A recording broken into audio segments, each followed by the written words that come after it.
Washington. Joe, I'm so glad you're here on this. What is going on? Is this a leak? Well, the court says no. The court says it was an accident, but obviously it raises a whole bunch of questions, Natasha. And so for that reason, we have two major stories coming out of this. The first one is the decision itself, or the apparent decision that is likely going to come down. And the second thing is how all of this happened. So let's take the first one, because this is one of the most important cases that we've been watching. Idaho is a state where they have virtually no abortions legally anymore. They've added a number of restrictions.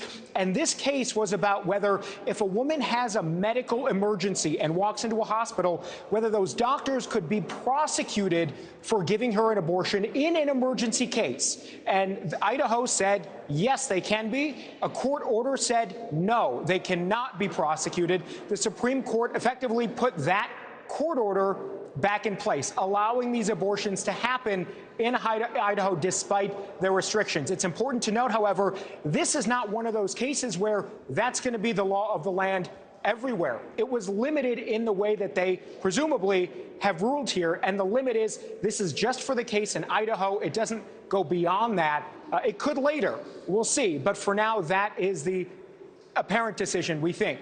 And we say apparent decision because, again, this appeared just for a few minutes. The court says accidentally on their website. This is what the court says about what happened today. Quote, "The opinion in the case has not been released. The court's publications unit inadvertently and briefly uploaded a document to the court's website. The court's opinion in these cases will be issued in due course." And Natasha, the Supreme Court has a credibility issue right now, and this certainly is not going to help that. The Dobbs decision, arguably the most important decision in generations, was leaked, as everyone knows. And now you've got this, along with questions about the justices themselves and how much money they're spending, whether they're taking improper gifts and not reporting them.